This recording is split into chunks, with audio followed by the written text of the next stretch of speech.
Welcome to the Glenn Mercer Show. I'm your host, Glenn Mercer. You can find us for the audio version at realmeneatplants.com, and the YouTube version is at the Glenn Mercer Show on YouTube. My special guest today is my new friend, Shane Martin, who is the founder of the Shane and Simple website and blog. And Shane, welcome to the show. Thanks for having me again. Shane said again because we had Mhm. we had a technical foul up the first time. Um, Mm. Shane, I got to tell you, your website and blog is one of the best I've ever seen in the plant based space. I don't know how you put it together so well and so quickly, but tell us how you did that. Well, it wasn't quickly, I assure you. And I appreciate that because I look at a lot of people's websites that I follow, and I feel like mine's pretty juvenile compared to theirs. I felt like so when I started the blog um, about 6 years ago, 5.5 years ago, the end of 2017. Um, I'd experimented with a lot of different. I'd always wanted to blog just because I love to write and talk. And when I ended up going vegan back in 2013, when I started to get healthy and lose weight, a lot of friends and family were asking what I was doing. So I really wanted to start the blog as more of a journal for them to have a place to go. And then when I started following bloggers and realizing, well, this is something that I could potentially do for a living, I got real passionate about food and how it affected my life. I started looking more into that. And of course, I got into my own head about what I could call it. And, before we got to Shane, everybody thinks Shane and Simple just kind of came and that's where it started. But it's like I went through 3 or 4 different names for the blog, different themes, starting it, stopping it. I remember Shane and Complicated. That wasn't good. And that Shane and Complicated didn't work. No. Shane and Kinda Easy didn't work. No, Uh-huh. it was interesting. I had settled on a name called the Plant Based Menu, and it wasn't that creative, and it wasn't catchy, but it was available in the domain search, and a friend of mine called me and said, if you're still thinking about doing this blog thing, he said, it's your story that kind of draws people in and, you like to be in front of people. And so you really need to kind of make this about who you are and not just because they can go to any website and get food. Right. And they said, you're just you keep things really simple and just kind of your ingredients are plain. They're nothing fancy. And we thought, oh, well, the whole idea, it's just plain and simple. Well, Shane and plain rhyme together. So let's just call it Shane and Simple, and kind of stuck. And we kind of wanted the blog to mimic that and kind of mirror that. It's just kind of straightforward and it's clean. And we're actually looking at doing a redesign, but not like over the top. But I mean, that's just, it's just, I think it kind of just mimics who I am. I'm a simpleton. I don't like doing complicated. It's like if I'm in a conversation with someone, I'm like, don't be descriptive. Just answer the question I asked you. My mom, it was so funny. I'd say, Mom, how far is it from our house to my grandmother's house? When we weren't living in Mississippi, she goes, well, you go up through here and you go through here. And I'd go, no, no, no, no, no. How far? And so I'm kind of a straight to the point kind of guy. Right. But that's kind of how it just happened. And I feel like, the whole idea of simplicity is helping people use what they have in their pantry, or Uh-huh. learning that it's not complicated to be healthy, and being a vegan is not for the well-heeled elite. And Well, so that's kind of, and then so launched as Shane and Simple the end of 2017 with one recipe, and it's just kind of grown since then. So, well, my wife and I have been enjoying the hell out of your banana blueberry pancakes. I got to tell oh you, well, those are well, good. that's one of the more popular recipes. And I Yeah. love pancakes. I've got a bunch of pancake recipes. So, And it's a nice and simple recipe. My wife claims that even I'll be able to make them. So we'll see. I used to have it's funny that you mentioned that because I used to have a thing over in the side column where it has my little bio, and it's like the whole shtick of the website was so simple. These recipes are so simple that even men can do it, and There you go.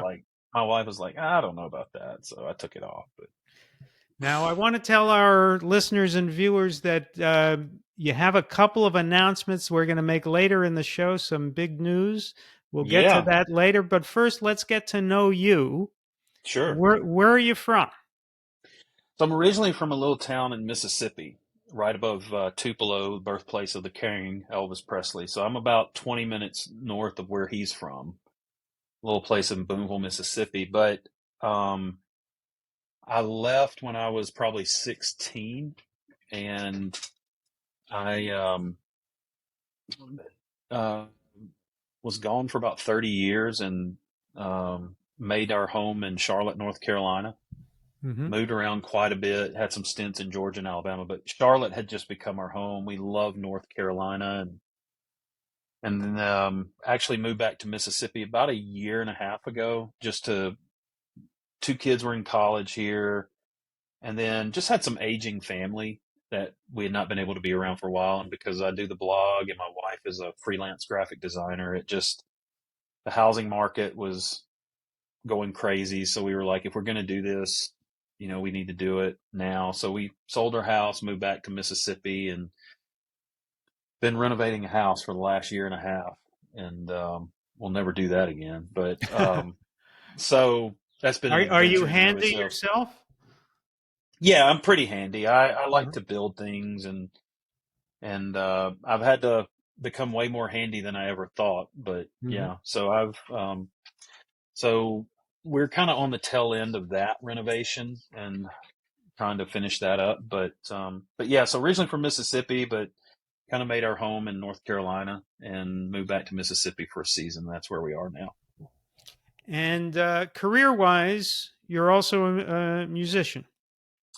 I am. I moved to Nashville back in 1993. Was there for about 12 or 13 years. Now, Toured around. during those 12 years in Nashville, did you ever meet anyone who wasn't in the music business? Surprisingly, yeah. Oh, okay. Uh, Nashville gets tagged as a music city, and it is. It's called the Music City, and definitely my circle were musicians. But you'd be surprised at the number of people there that aren't musicians that just love the city. And it's changed a lot. But I mean, yeah, I had a lot of friends that had nothing to do with music, um, but the majority of my friends did because that's what I moved there for. So, Right. but yeah, so I was there for 12 or 13 years. I toured as a guitar player with different country acts and contemporary Christian acts, and then ended up eventually just kind of making my living as a session player where I played in the studio on recordings. And then back in 2005, that's when we originally left Nashville and moved to North Carolina. And so I was a music director for a couple of churches for about 15 years. And so I would build their music programs, and that's kind of was my occupation until the blog took off, and then stepped out of that to do the blog full time. Okay. And is music still part of your life? Do you still gig or record? Uh, yeah, occasionally. I still will get people from time to time that will send, because everything can be done over a computer now.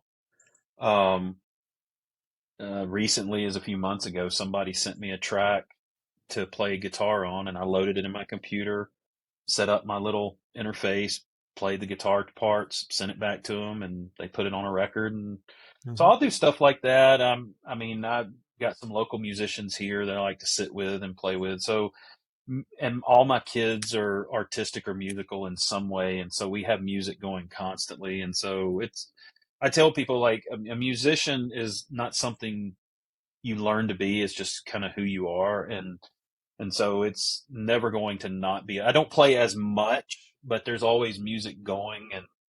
And when I started the blog, I had never owned a camera or considered myself a photographer. And I think the blog for me kind of became another creative outlet, like with doing the photography. So I feel like my creative outlet now is staging and taking pictures of food, which I love to do. So Right.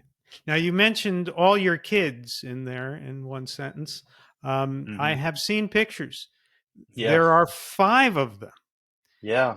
You, Five children. I thought you were aware of that. It's a beautiful family. Five beautiful children and your lovely Thanks. wife.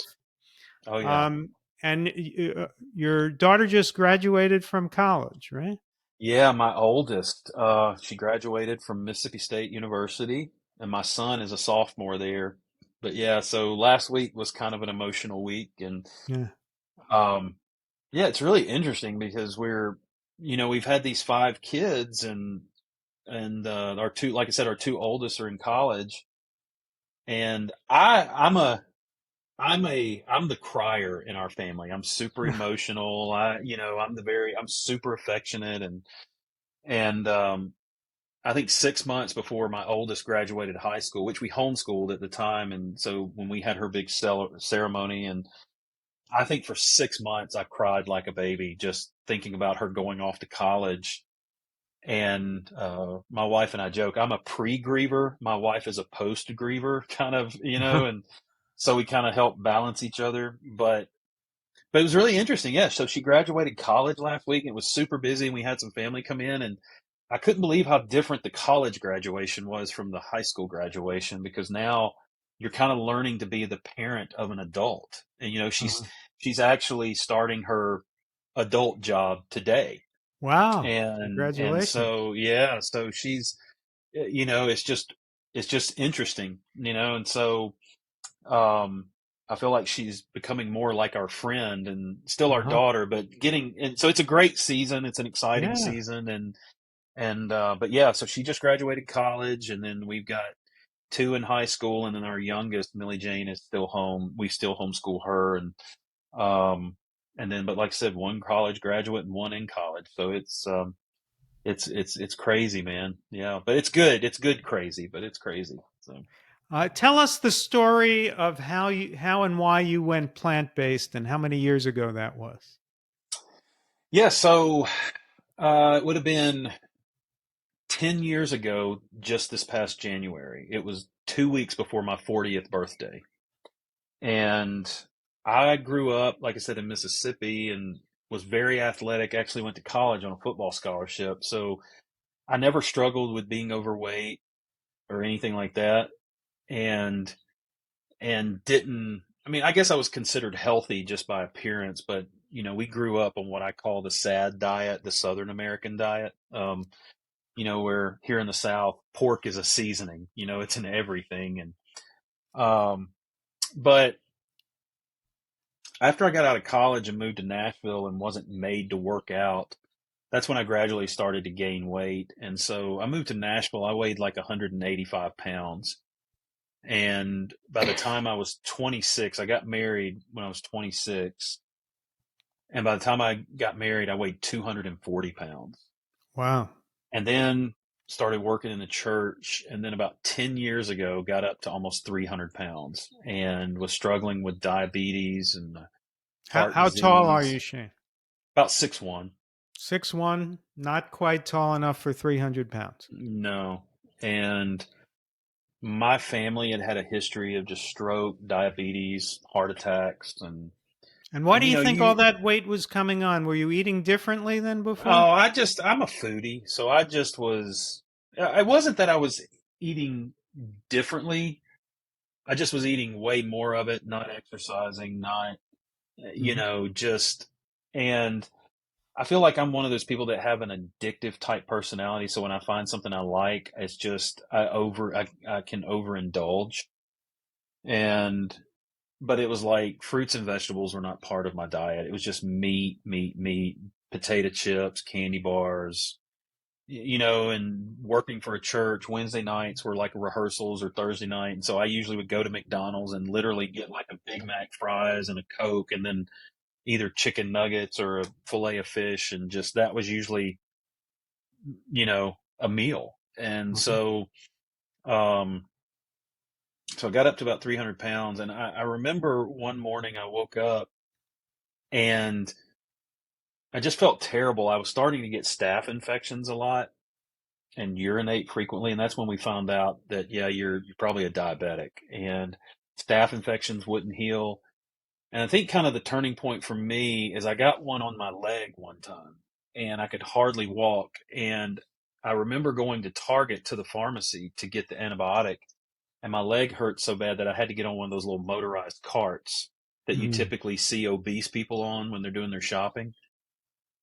And I just realized some people have to sit in these things because life just happened. And I'm like, I'm sitting here because of the choices that I've made by my Right. lifestyle. And you were And what, I about think 39 or 40? 39. Yeah. Yeah. And so I was like, this is ridiculous. And so I reached out to a friend because I saw a friend of mine on a Facebook channel. He was telling his story, and he had dropped like 80 pounds and got healthy. And I called a mutual friend of ours and I said, hey, I saw him on Facebook. And they said, yeah, man, he went vegan. And I was like, well, I'm not doing that, because my stereotype of vegans were unhealthy people that didn't take showers and lived in the woods and ate bark and grass all day, you know. And he said, man, just go watch Forks Over Knives. And I kind of feel like Forks Over Knives is for all of us that have transitioned to a plant-based diet for health. That was kind of our entry into that lifestyle. So my wife and I sat down January 19th of 2013 and watched the whole thing. And I think right then I went cold turkey. Like, it just, I was convinced. And I think the thing that did it was, for me, the thing that I loved about it, like, I think documentaries like Earthlings and I think those things are so important. But for someone like me, who didn't go vegan because of the ethical side of things or the climate side of things. It was for the health side of things. I felt like Forks Over Knives, the science, it focused on diet and how food can heal and the types of foods, and it just, when I realized foods that were plant based, I was thinking, oh, I think I could do this. And so we just kind of went cold turkey the next day, and I found Rip Esselstyn and followed his cookbooks and things like that. And Let me interrupt you here. You said we. Did your wife go with you? yeah, my wife, yeah, and I would say, and my wife at one time had thought about being a nutritionist because she'd always been fascinated with food, and she was actually super healthy. Like, had eaten some meat, but meat was not the major part of her diet. She ate salads and beans, and a Hmm. primary part of her diet was already like healthy foods. So And she wasn't eating McDonald's like you were. no, she might, like, if we traveled, it was common we'd stop, get a chicken sandwich or something like that. But it was like, she wasn't, it was by no means a major part of her lifestyle like it was mine at all. And Hmm. as a matter of fact, if she had never had to visit a fast food restaurant, she would have been more than happy. And Hmm. so, um, but at first we looked at it as a diet. And so the first couple of weeks we said, this is daddy's food. This is everybody else's food. But we'd had two kids that were already on soy milk because they had dairy allergies when they were born. So my son and one of my daughters grew up on soy milk, never had dairy of any kind. And then my wife and I were like, this is just ridiculous. Like, there is no reason for us it's going to be expensive to try to separate this. So we just said, we're all going to do it as a family. And how did your And, 5 kids feel about that? um, well, our youngest knew nothing but that. So she Hmm. kind of came in when we started.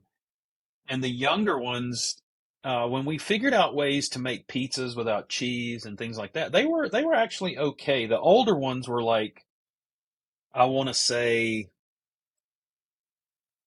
um, they were more like 11 and 9, so they had been used to that. But when we talked to them about it and said, we're doing this for daddy, and we included them in the conversation. We taught them how to shop. We'd give them money, and we'd let them go to the grocery store and pick out one thing that they like. So trying to teach them how to shop. So, and we tried not to be so militant about it from the standpoint of if they went to a friend's house for a birthday party, we kind of took more of a McDougal approach in the sense that if that's all there's there, have a piece of cake. We're just not going to make every day cake day, So Right. trying to be winsome, but when we were in the house, that's the way we ate.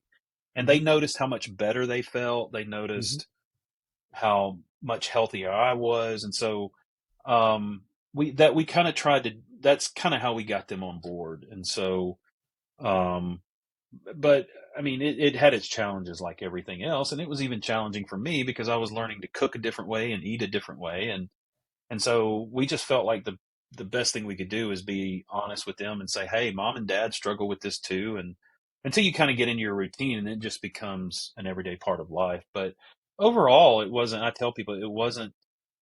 And at some point, we just had to say, "Hey, we're the parents. You're the kid. You're going to do what we tell you to do." That's like this is Uh-huh. not a Not negotiation. enough parents say that. Yeah, Not enough. we're not short order cooks. We're not your buddies right now. This is what we're going to do, and you just have to do it because you're here. And Right. so sometimes that was the conversation. But So how long did it take you before you started to see results?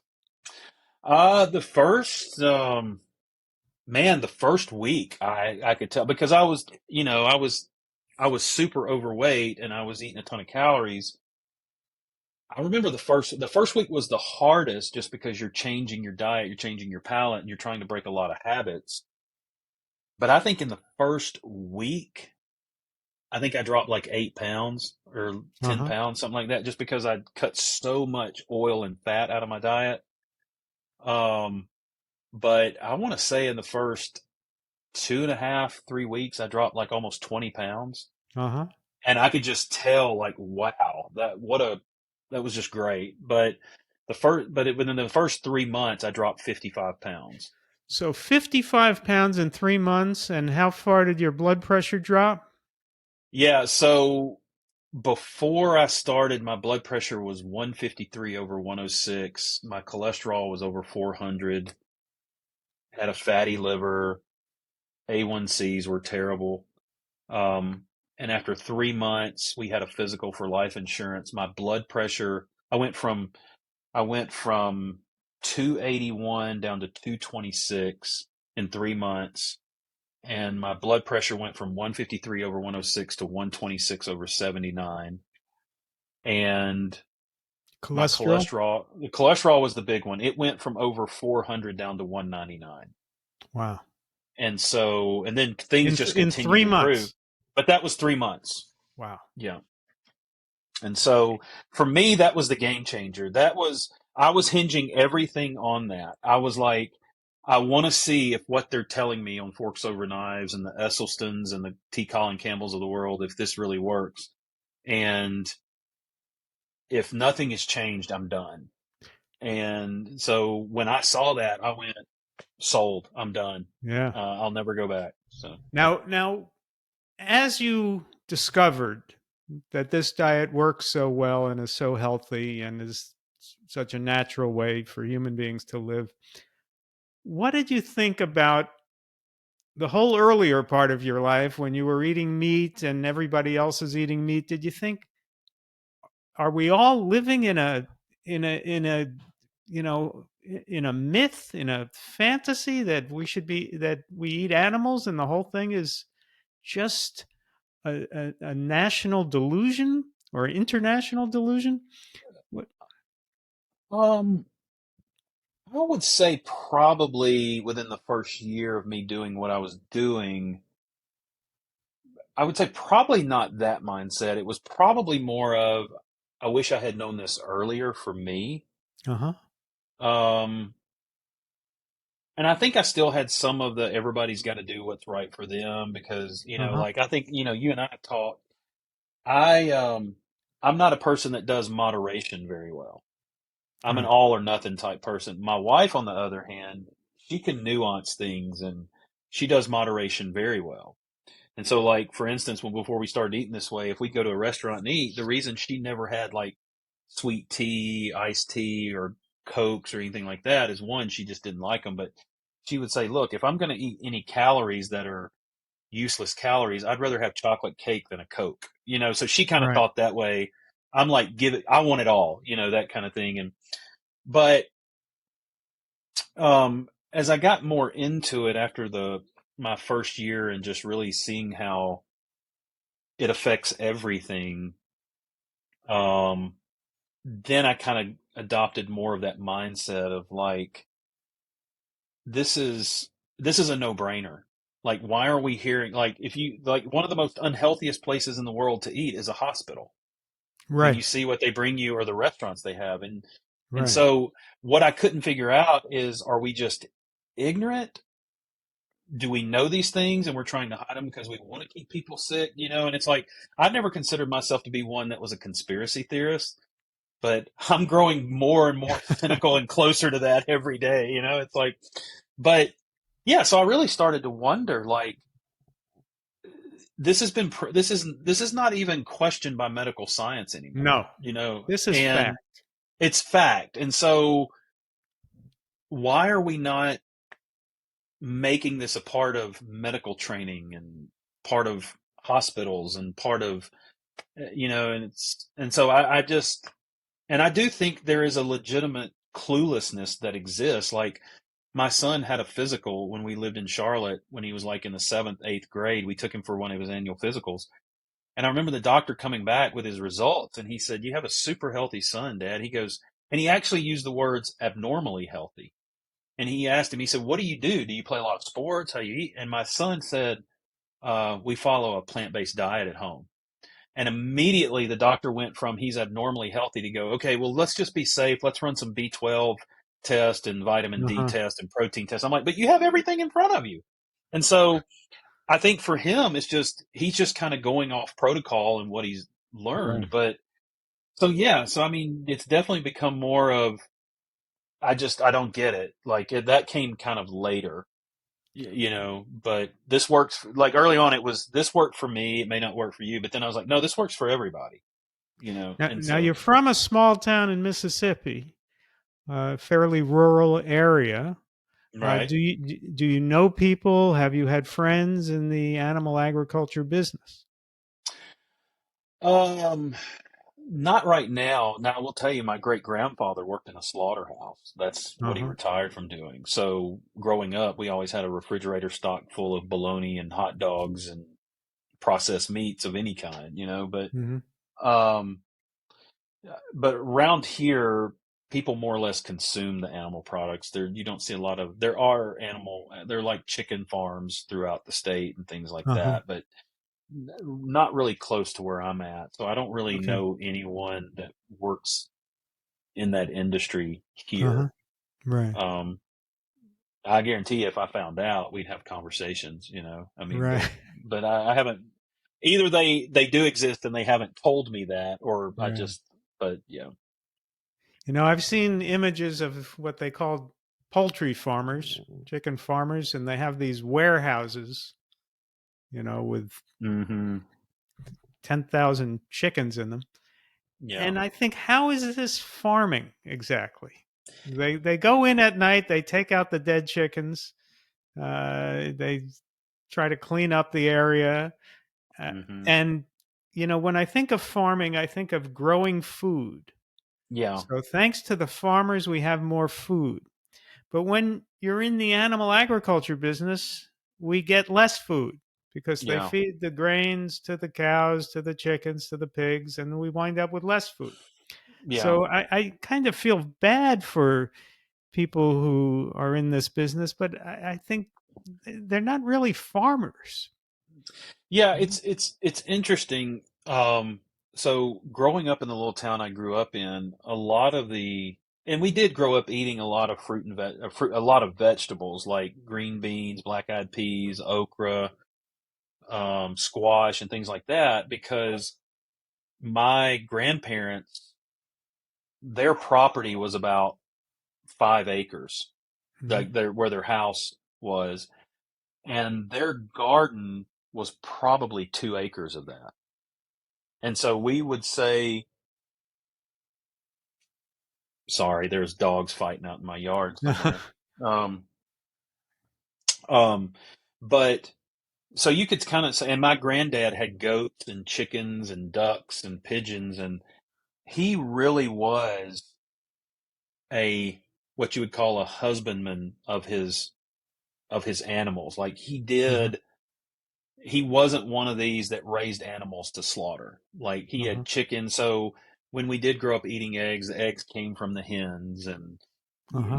and goats were a lot of time used for goat milk, but you weren't keeping the goats pregnant all the time, and I hate to say this, but I think for the sake of transparency, just because we're having a conversation, I mean,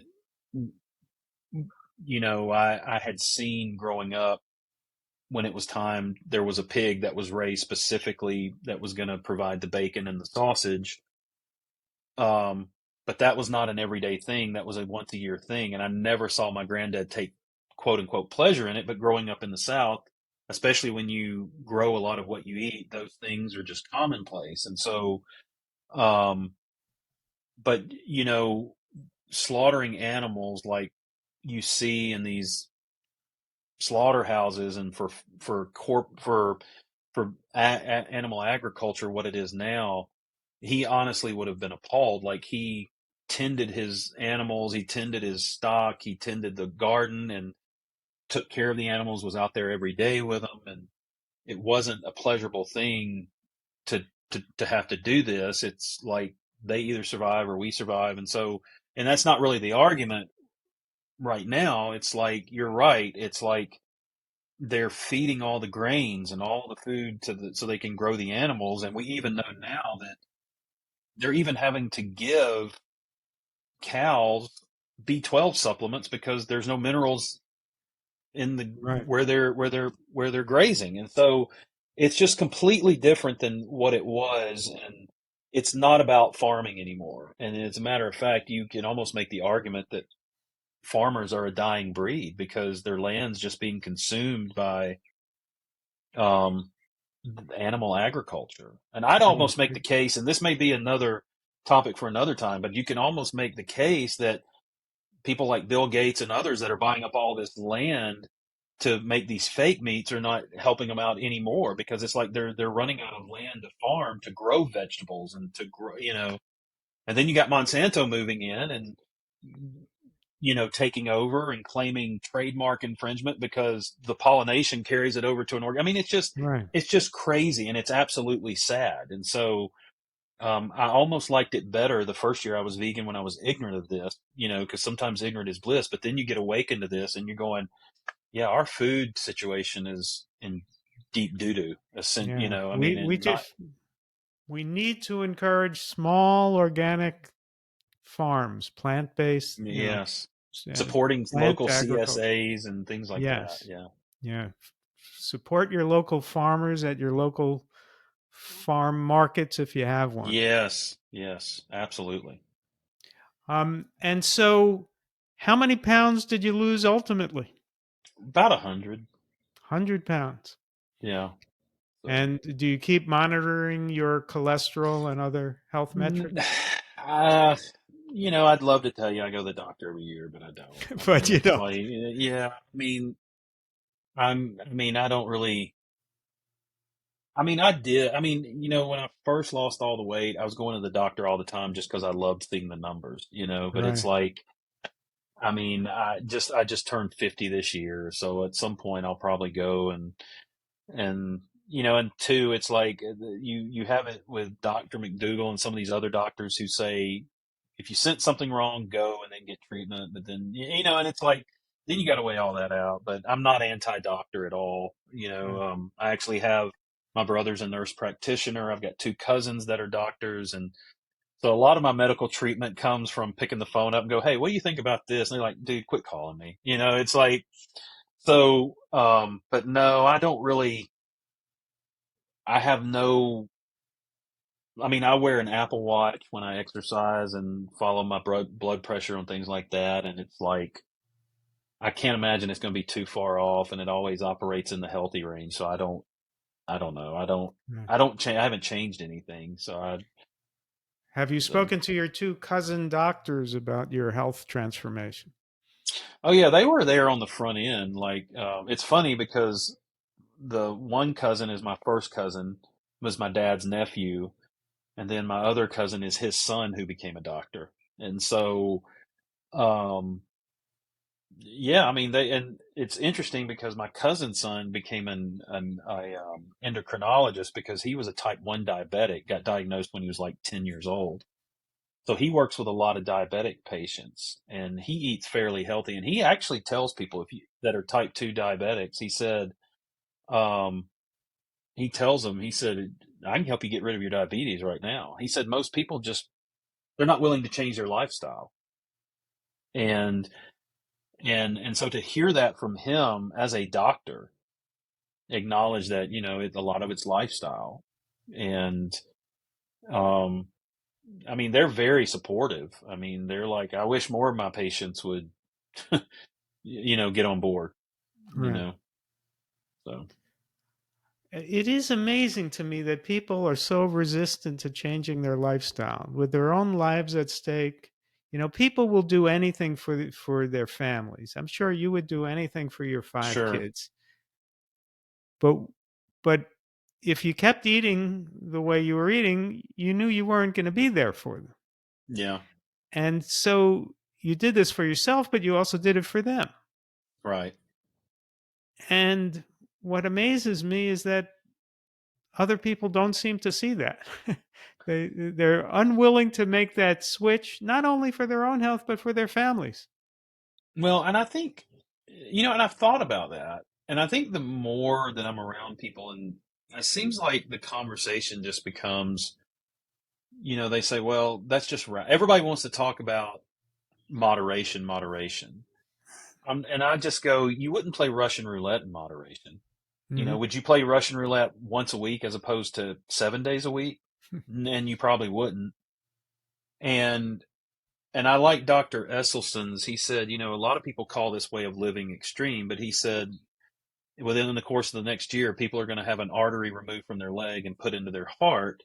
He goes, but some might call that extreme. When you can just, and I do think some of it's education. And for me, it was. I mean, I didn't realize what you could eat this way and that it's not limited. It's pretty much limitless what you can do with food. Hmm.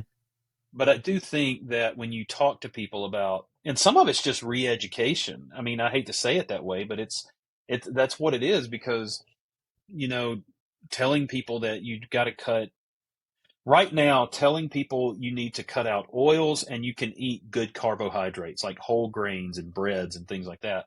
That completely goes against what people are being fed on a broader scale every day. They're told keto, paleo, high fat, low carb, Atkins diet.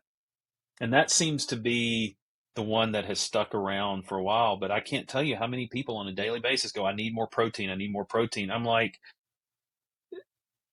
I mean, I just want to say, but nobody is suffering from protein malnourishment. The Right. hospitals have nobody suffering from a protein deficiency. I mean, and so, trying to convince people that, it's, I kind of relate it to my dad took flying lessons and he said their instructors would tell them the number one reason amateur pilots crash is because they don't trust their instruments when they learn to fly by Really? instruments because and a lot of times it's pilot error, meaning, we want to trust our eyes. But if the instrument is telling you you're flying upside down, but your eyes are telling you, no, I'm okay, you better follow the instrument because you're going to continue to go down. And so I think a lot of times we're fed this thing of what we see. What we see is high protein, low carb, eat your fats, meat is good, eliminate your bread. But when you can prove that that's not the case, and you're being told you can go eat potatoes now, you can go white potatoes, not just sweet potatoes, eat all the potatoes, whole grain pastas, breads. That's what you need. Eat all the fruit you want. That's what you need. It's kind of like, no, I'm just going to continue eating the meat, and so it's kind of like they're not wanting to follow the instrumentation or quote unquote the science. Right. And so I think it's just an issue of education. And it's like, well, I don't want to take the oil out because how am I going to cook? And then I like the flavor. And and it's like, okay, then don't, but don't tell me you want to get healthy anymore either, and Right. it's And like, I think people also get confused because there are books written advocating the paleo diet, and they do sometimes hear news that there's some bogus study somewhere that says that meat isn't so bad for you.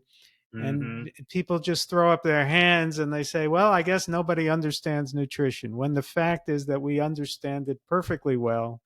We know it like we know that hot air rises. We sure. know that meat causes heart attacks. We've known it for 75 years. And, it's the science is settled, but the culture keeps fighting it. Well, So and that, people also, I mean, I think there's a lot of truth too that people love to have justification for their bad habits, right, regardless whether it's eating, lifestyle, or whatever. And so it's like I tell people, if you can read a book that says, hey, eat all the meat and cheese you want, it's going to make you healthy. Well, who wouldn't want to hear that? I right, mean, and I tell people all the time, I'm not going to say that I was a cheese holic. I loved cheese. And, I mean, I'm not going to say there's not moments I have remembering what it was like, but I don't have a desire to go back there. But, I have the memory and that's kind of where it stops. But it's like, if you can be told, hey, you can go eat all the meat and cheese you want and it's great for you. Well, I mean, that's what people want to hear. And so, people don't want to hear, hey, it's like Bill Maher said. He goes, the answer isn't another pill. It's like it's spinach. It's right. like, but that's not what we want to hear. How You do you know. feel about the vegan cheeses that are available today? Um, I would definitely not call them health food. I mean, because they're not. I mean, they're loaded with oils, and a lot of them are made with coconut oil, which Right. that's probably the biggest snake oil that's ever been presented. Coconut oil is deadly stuff. Now, here's the Yeah. thing, though. There are vegan cheeses made without oil and made from nuts. And I Yes. allow myself to have some nut cheeses sometimes, and they can be delicious. Yeah. Now I do like on my website, I do have some cheese alternatives like queso that's made with cashews Right. and and I do a garlic and herb cheese spread that's made Hmm. with almond flour and Okay. I do a tofu ricotta, and things like that.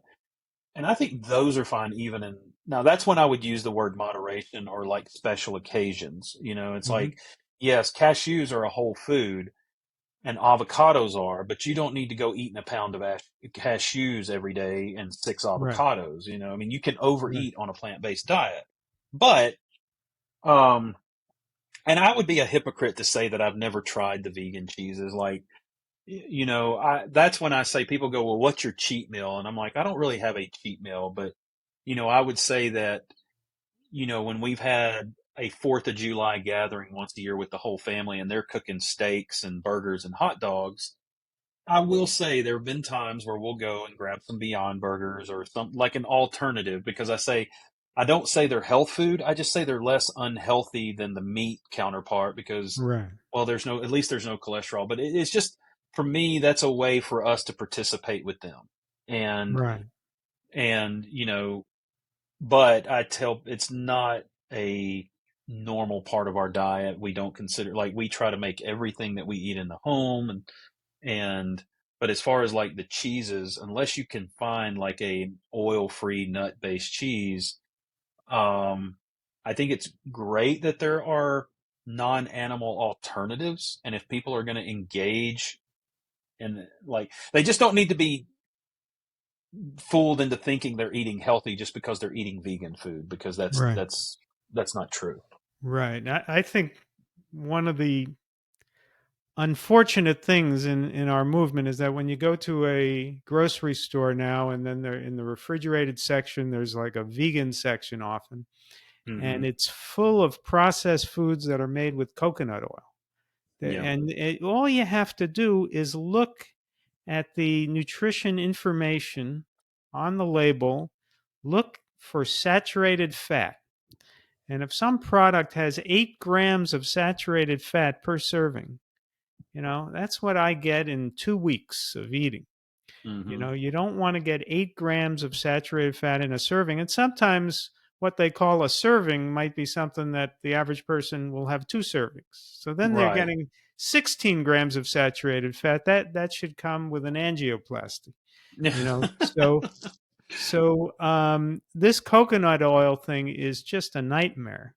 And I don't want listeners to think, okay, I'm going to go vegan. I saw lots of vegan products in the grocery store. That's not what you rely on. You rely on the produce shelves. You Hmm. rely on the fruits and vegetables and the whole grains. You don't rely on the processed vegan foods because most of them are not healthy. Yeah. It's always best, I tell people, to shop around the edges of the supermarket, like where your Mhm. produce and things like that is. But yeah, I mean, it's like, and people should know that Oreos are vegan, Right. but you are no way, and Lay's potato chips, but you're not going to call those health foods, No. And so, um, and it's the same thing. I think, I think it's when people ask me, do I see a benefit for vegan alternatives for like the burgers and the chickens and things like that?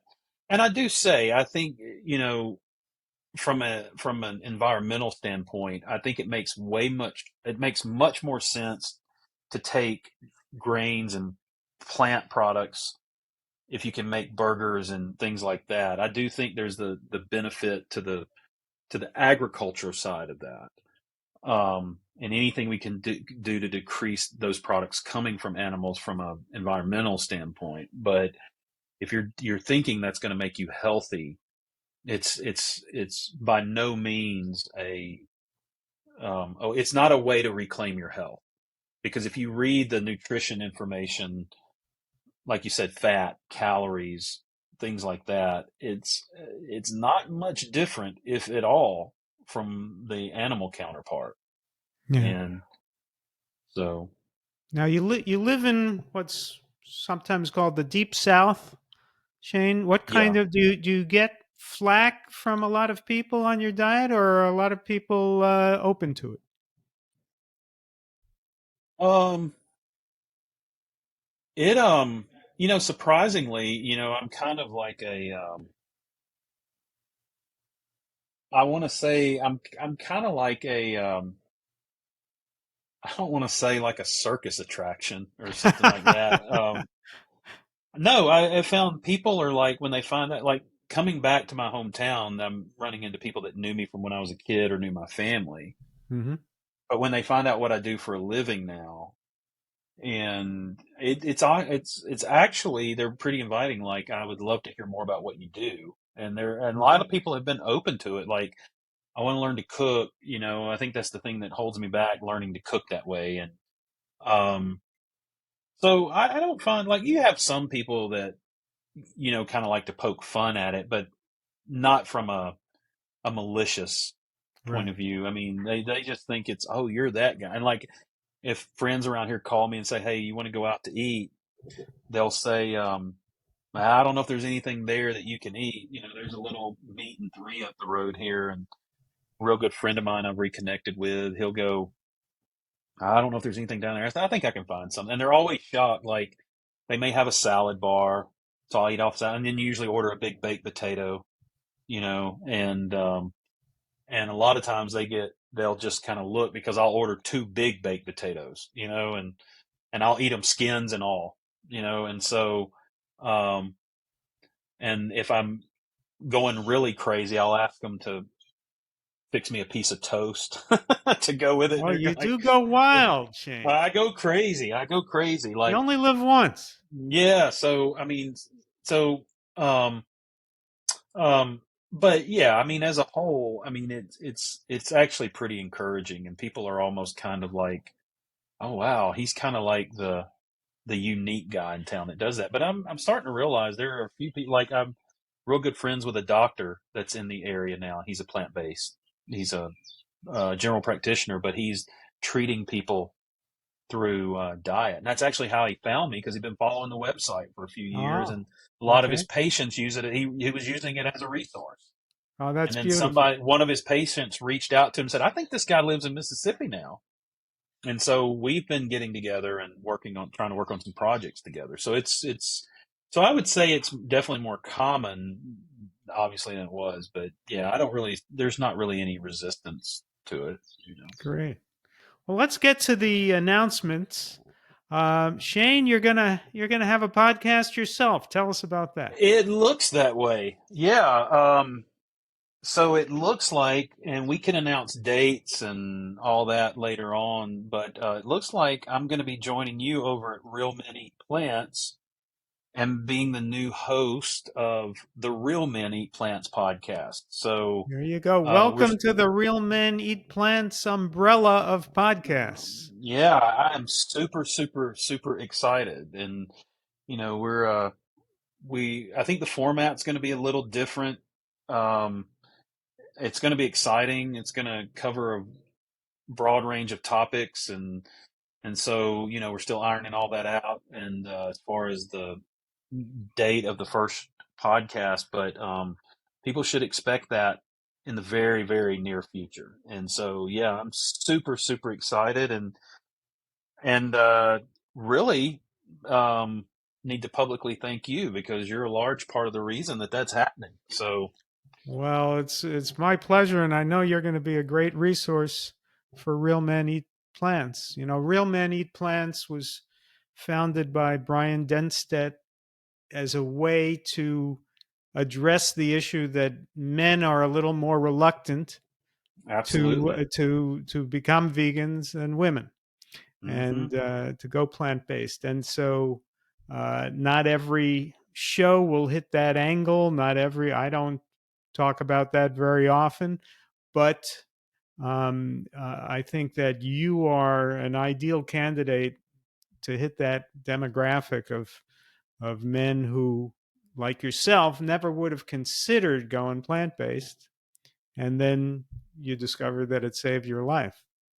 Yeah, and I think the hope is for me is that I feel like I was fortunate, and so that it didn't go any further. And my hope is that men. I think the goal should be to help men transition before it's out of necessity. Like if that makes sense. Like for me, it became a last ditch effort, and like for some men, that's too late. It's like like they say, the first signs of a heart attack is death. I mean, and so my goal is to try to help people transition before they get into that dire, I have no other alternative, and Right. it just makes the quality of life a lot better. So If let's you keep our can fingers start this as crossed. a And child, start it as a child. yeah, absolutely. Yeah. Absolutely. Yeah. And what's And the other announcement? the other announcement, Shane, is we are going to do a book together, That's at right. least one book. Oh, yeah. And we don't know yet exactly when it'll come out, but hopefully by the end of the year. And I think it's going to be a fun book, and I think it's some going to of be a fun book. it will have some of your recipes, Hmm. and I hope it'll make a splash. Yeah, I think it will. I'm excited about it. It's a great Yeah. idea. But So those are the only announcements that I know of, but that's two pretty big ones. I think Um, so. Yeah. uh, any any news or anything you want to discuss about the Shane and Simple blog and website? Yeah, just check it out. Go and People can y- sign up to be on your newsletter, yes, right? people can subscribe. The website is completely free. There's no cost to join. All the recipes are free. Um, And I've got to say, Shane, I because I'm in the field here, I sometimes sign up for with your colleagues out there who have food blogs, and I subscribe, and then maybe I don't know, once a month or twice a month, I get an email with a recipe, and oh, that's nice. You send out these beautiful emails with sometimes 20 recipes or more and pictures, and it's the most professional blog operation I have seen, and emails. well, You're very kind. I appreciate it because it feels like an uphill battle sometimes, but I So appreciate it. Yeah. so folks, please go to shaneandsimple.com and sign up, and you will get a heck of a lot of access to recipes Yeah. and And also cooking videos, and all kinds of stuff. yeah, the cooking videos are coming. We're actually working on finalizing a few more videos, and we're gonna get the YouTube channel launched. And I want to tell people the unique thing is not just going to be where we're cooking. I mean, I think the one of the things we want to try to do is we're not going for polished. We because that's not the world people live in, and so I feel like the difference in what we're doing is definitely going to have more of a live feel of, hey, we're doing this in real time to kind of show you these are the ingredients I'm using. This is my fridge, because everybody's always sending me pictures of the recipes they make of my stuff. And they go, hey, man, it was delicious, but it didn't look like your photograph. And I'm like, when I make it at home, it doesn't look like the photograph. It takes a lot to make it look like that photograph because, I've got to have the presentation and but that's not how we serve it. And we're not eating at rustic farm tables all the time, like the backdrops in my pictures. But, Did you the consider Shane an unpolished? Shannon, that is you know what? That is a great idea. So, because it's very unpolished, but no. So I think the goal with the cooking demos and things is really breaking down and just being as, like I said, as real as possible. Because I think that's what holds people back is like, I can't, people are convinced that I can't do this or I've got to live near a Whole Foods or and that's just not the case.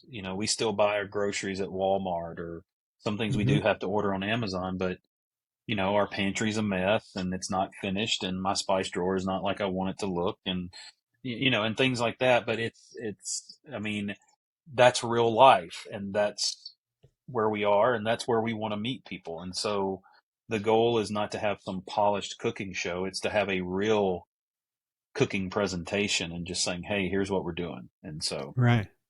And it isn't so difficult. The mm-mm. people who say, "Oh, I don't know if I can go vegan. It's so much cooking and it's so difficult." No, it isn't. I mean, if you can open a can of beans, rinse the Yes, beans.